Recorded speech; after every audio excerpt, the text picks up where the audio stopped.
umaga po sa ating lahat. I am delighted to join you today on this very special occasion. And I would like to commend the organizers from the PMPCTI, PAPI, POPA, and APSI, of course, supported by ASU, for successfully organizing the Community Multimedia Press Summit 2023. I would also like to especially mention my thanks to the DOST Region 6, headed by Director Renato, for supporting this summit. We are privileged to finally hold face-to-face gatherings after overcoming seemingly insurmountable challenges during the height of the COVID-19 pandemic almost 3 years ago. As we gradually resume our day-to-day normal lives and adopt the new normal setting, we must always still be mindful of the minimum health and safety protocols set in place during the summit. We are in the age where information transmits like wildfire, where people communicate in the vastness of cyberspace, and where information dissemination has become democratized, which could lead to either positive or negative effects. I strongly believe that the role of communicators in nation building is not only crucial but indispensable. They serve as the conduits of information to the general public. They are the ambassadors that help the public understand the news and information, which can be overwhelming at times. We at the Department of Science and Technology have witnessed how communicators help us become relevant in the public eye, especially during the height of the COVID-19 pandemic, where most of the news are about vaccines, clinical trials, virgin coconut oil, and testing kits, to name a few. We owe to the media the public's increased awareness about DOST, which then help us leverage our projects with our lawmakers and stakeholders. As you can see, this is a domino effect caused by effective public communication and the need to communicate science to our people. Making science and technology sensible and making the news on science, technology related news can be a daunting task. And delivering it to the public in layman manner requires keen sense of inquisitiveness and curiosity that only truly dedicated communicators can do. Engaging our friends and partners from the media has always been part of our strategy to inform the public about the efforts of DOST in terms of service delivery and improve public awareness about the Philippine science and technology ecosystem in general. DOST's mission to direct, lead, and coordinate the country's scientific and technological efforts towards maximum economic and social benefits for the people can only happen through strong collaborations with key players and various stakeholders, and that includes forging partnerships with professional communicators. DOST is more than prepared to offer S&T interventions necessary for the country's socio-economic development. Comprising of 18 attached agencies, 16 regional offices, and 80 provincial science and technology offices, our activities may be summed up in 4 functions. And I hope you get what we want to do. The first thing that we really want to create and do is wealth creation.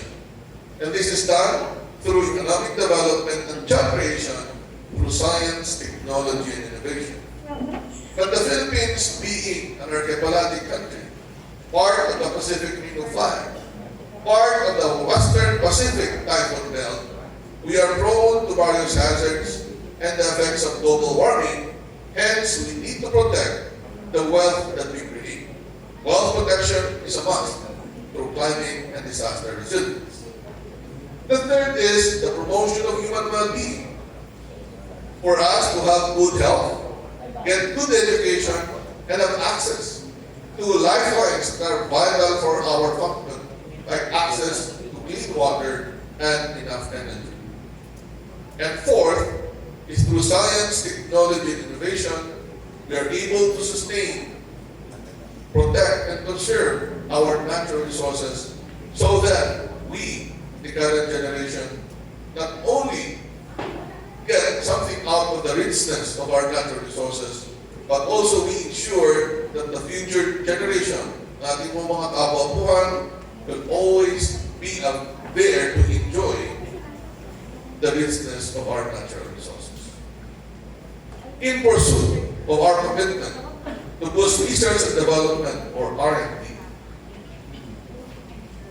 and innovation in the country to provide a better quality of life for Filipinos, we continue to encourage innovations in the field of science, technology, and innovation, and support the conduct of R&D and implement various programs that will intensify local technologies and reinforce S&T in our society. Allow me to provide you with a glimpse of what DOST will continue to work on, as shown in some of the slides that we will present. In advancing R&D innovations, we have programs and projects on industry, energy, and emerging technologies. For example, we have e-mobility advancements. We have the charging in minutes, or CHARM, a fast charging system for electric vehicles, which can fully charge an electric vehicle in just 30 minutes compared to the conventional 4 to 6 hours. From 2019 to present, there are already 15 charging stations deployed. We have received the certificate of registration for utility model application, signed licensing agreement for commercialization with a spin-off company, and there are now 2 industrial design registrations and registered trademarks for 2 companies. Now, charm costs about 450 to 500,000 per unit for a 6 kilowatt e-trike, and 600,000 pesos per unit for a 6 kilowatt e-vehicle. We have different charging systems for different types of vehicle. For the next years, we aim to provide charging solutions for different stakeholders with existing electric vehicle fleet, like local government units, electric vehicle operators, charging equipment in different establishments, and parking areas, and scale out production. To boost food security and in support of one of the priorities of the administration, DOST has implemented programs and projects that contribute to the improvement of the current agricultural process for the benefit of our countrymen. Of course, there are other government agencies focused on improvement of production. And what is shown in front of you would be some of the recent innovations. But in the past, DOST has developed an innovative plant growth promoter through irrigation of the red seaweed. We call it plant growth promoter, carrageenan plant growth promoter, where you spray the product on the leaves of agricultural crops. And as you know, because the particles are so minute, they can directly enter the eyes or the stomata of leaves, so directly on the foliage, where the plant can get stronger, bigger, and the production will be better. So for the past many years, we have proven that through the carrageenan plant growth model, we can increase the production by 15 to 30% in rice, and more than 50% for other commodities. We also focus on developing fertilizers that will lower the cost of fertilizers and many other things. On livestock, we have right now a project on halal goat production and promotion, which is to establish the Halal Goat Science and Innovation Center under the Sultan Kudarat State University. Through this initiative, we are to ensure that halal goat production and slaughter of these goals are done properly. So we essentially train our goat farmers on the use of science and technology and the halal production.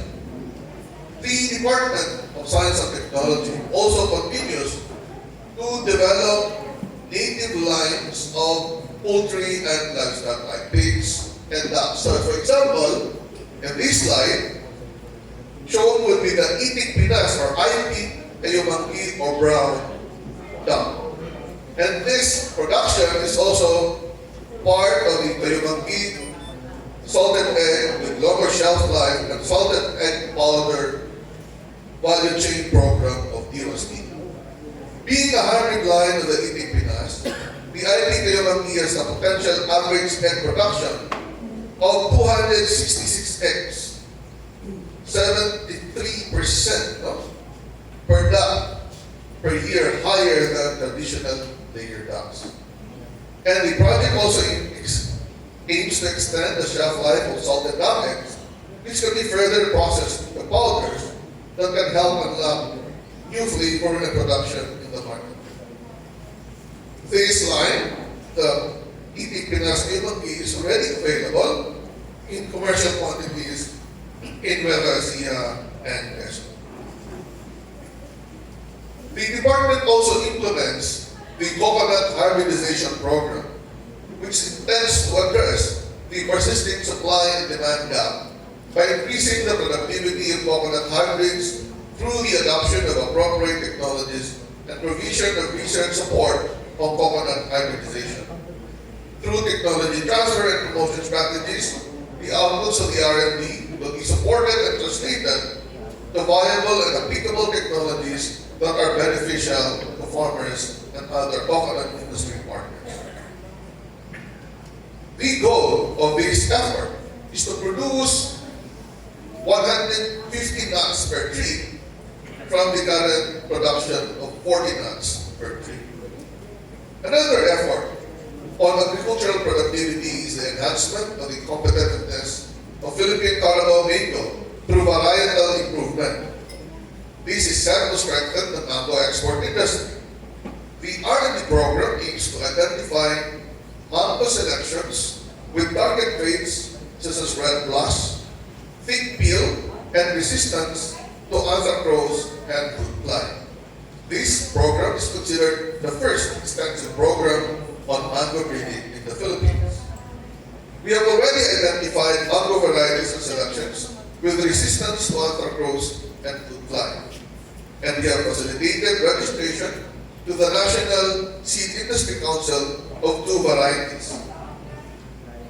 We have produced 19 Carabao mango hybrids through conventional hybridization, and for the remaining years of implementation, the program will identify 2 more mango varieties and selections with resistance to anthracnose and fruit fly.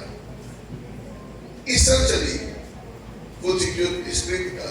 Hence, for the next years, we will continue some of the major efforts through different agencies of DOST, but we will prioritize, as instructed by the President, the institutionalization of the Project Saray through the regional offices, where we will be using smart technology, smart agriculture to improve productivity, and we will also try to help in addressing the problems of the local salt industry.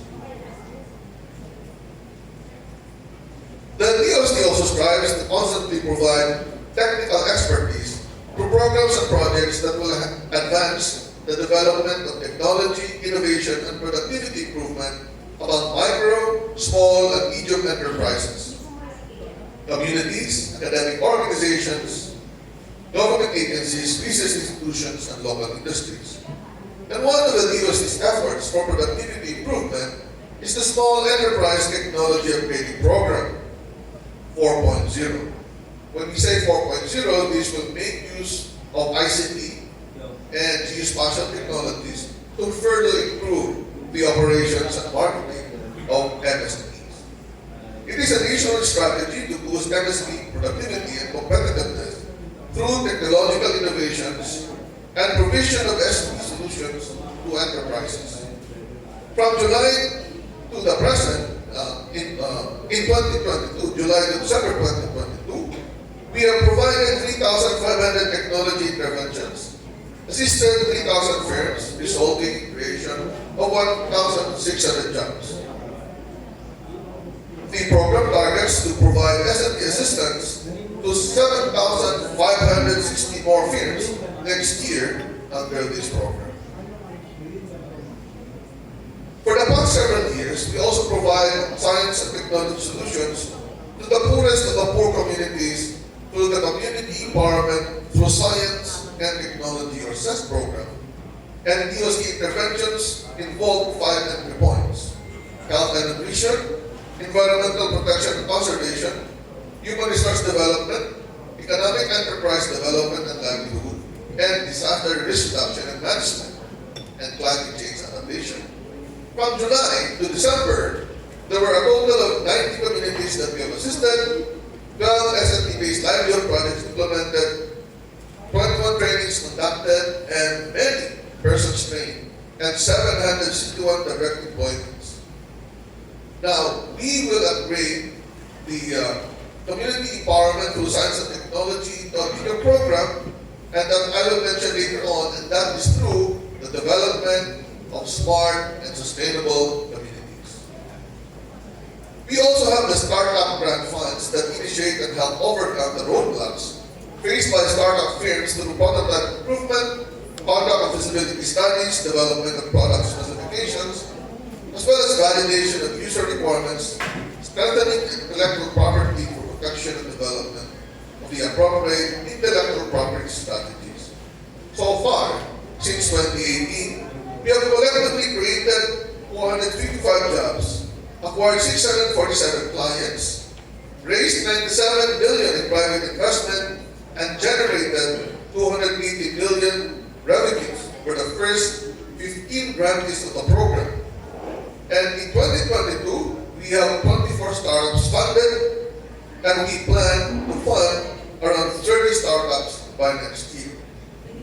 More importantly, we have set up technology business incubators through the Technology Business Incubation Program in partnership with higher education institutions to facilitate the acceleration and establishment of technology-based startups to the provision of business and mentoring support in the SUCs to help our entities or researchers or inventors. We have collectively incubated and nurtured 1,370 startups, created more than 5,000 jobs, and raised over 1.7 billion in revenues, and generated 777 billion worth of private investment. As you can see, the focus of DOST is now to translate science, technology, and innovation into real jobs and income, so that the Filipinos from all walks of life, from decision makers down to the common tao, will see the value of science, technology, and innovation in uplifting the economic state of an individual, of a community, and the country.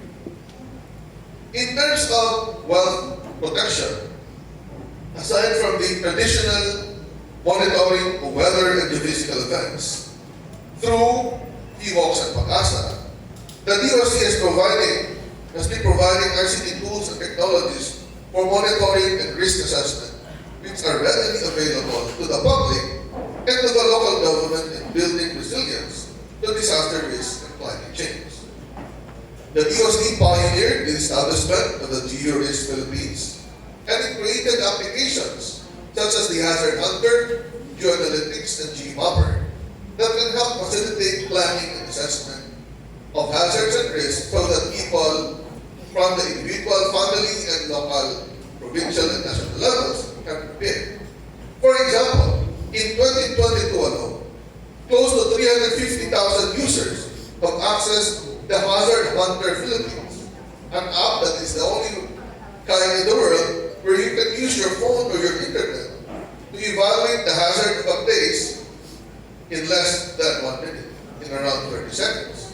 So if you want to know by staying in Banga, to know the hazard that can be expected in this place, use the Hazard Hunter, you'll get your answer in less than 1 minute.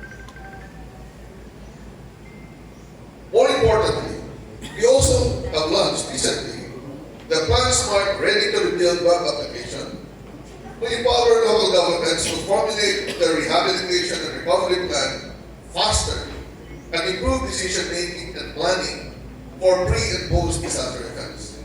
After a major disaster, typically LGUs would have to do their planning and plan usually 6 months or greater, hence the recovery is slower.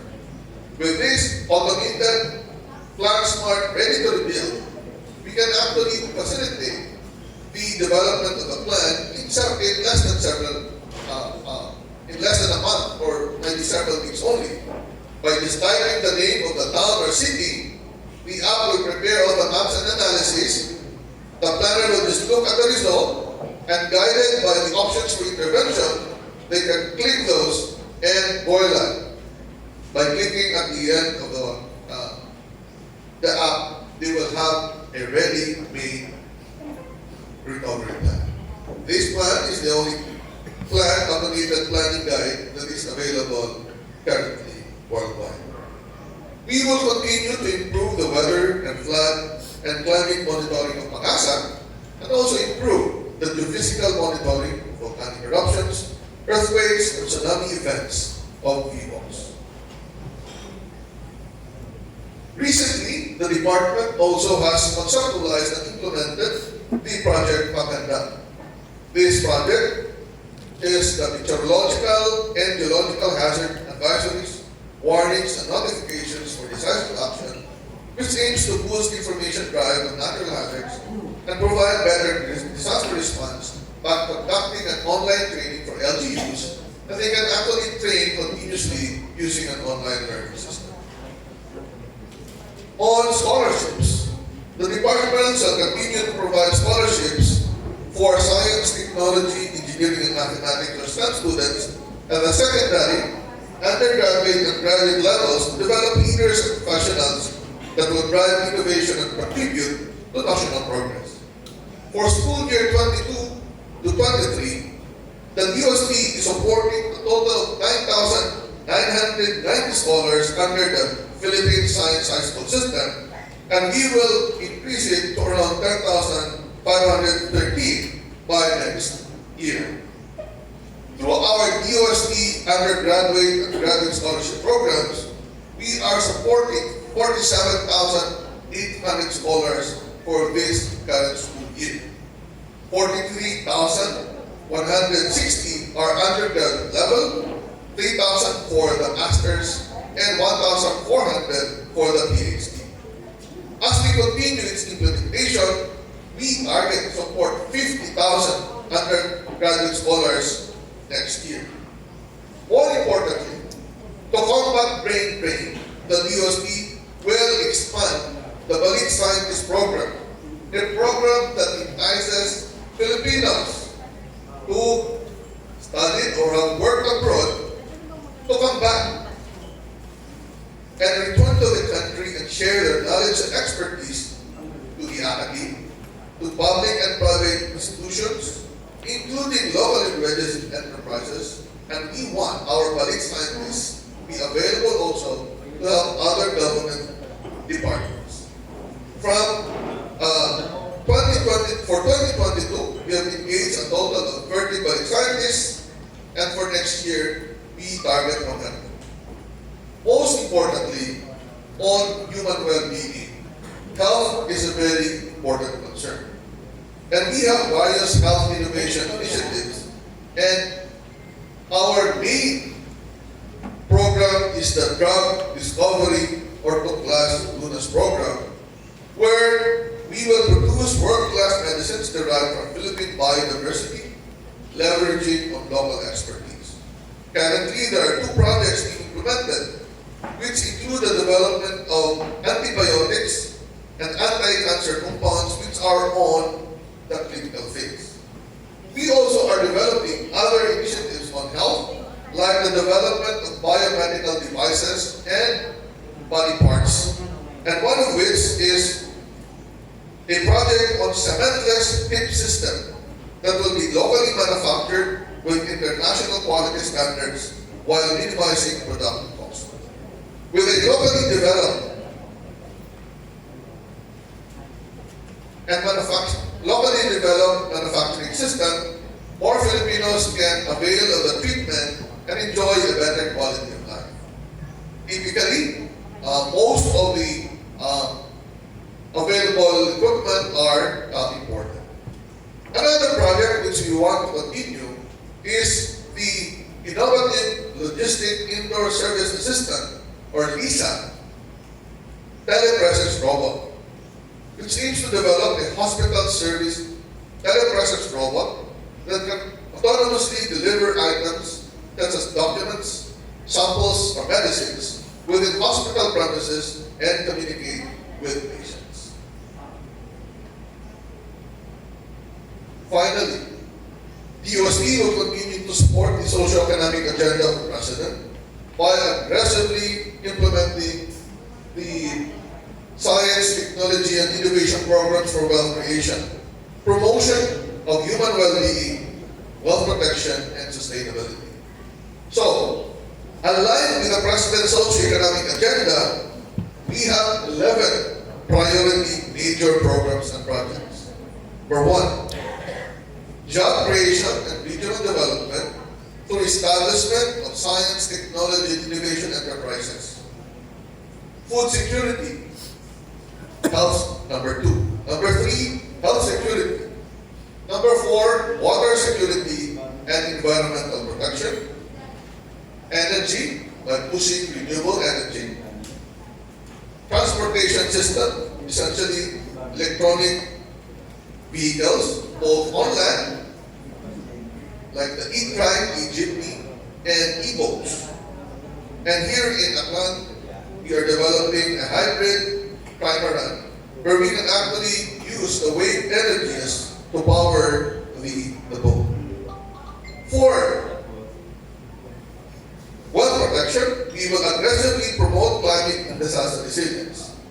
In support of these programs, we will aggressively pursue a massive human resource development program, not only providing scholarships, but additional training.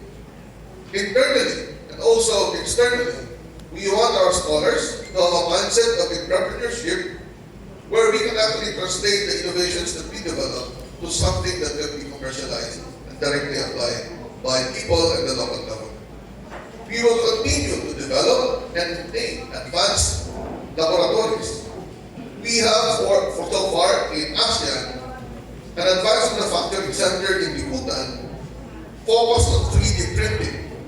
And we have one of the most advanced government-led 3D printing facility, which can actually be used to partner with industry and academia or inventors to develop products so that we can advance and implement our manufacturing much better. We have many other facilities that can help our MSMEs further improve their products and also sustain longer shelf life, for example, for food commodities. We will also continue to aggressively transform USD into a digital government organization by pushing for an enterprise system for digital transformation. And lastly, and I hope you can help us here to bring down all the technologies that we have developed in communities. We will develop or expand, depending on an area, the smart and sustainable communities, where we will post for at least one pilot smart community per province together with the local government, and we hope that we can support this. Information dissemination and promotion of science technology with our media partners is a key ingredient in pushing the levels of science to greater heights. We have seen how science helped us rise upon our knees again through the innovative solutions during the pandemic. And I hope that you can join us, because now is the best time to appreciate the value of science in our daily lives today and in the future. And to do this, we in the Department of Science and Technology has a long-term vision of becoming a provider of world-class science, technology, and innovative solutions that will lead to higher productivity and better quality of life. To achieve these objectives, we at the department, composed again of 18 organizations, 16 regional offices, and 18 provincial science and technology offices, need to provide you with a narrative that we have worked together so that we can provide you with a complete story that you will see a Department of Science and Technology working together so that we can provide you with the information and the assistance from one DOST. Hence, aside from continuing our tagline of delivering science for the people, we have another battle cry where we say we will be one DOST for you. And we invite all of you to be one of us in our journey. Once again, congratulations for this summit, and I hope that this is a fruitful endeavor and journey for all. Maraming pong salamat, and for those outside of Kalibo, enjoy your stay in the Atihan capital of the Philippines.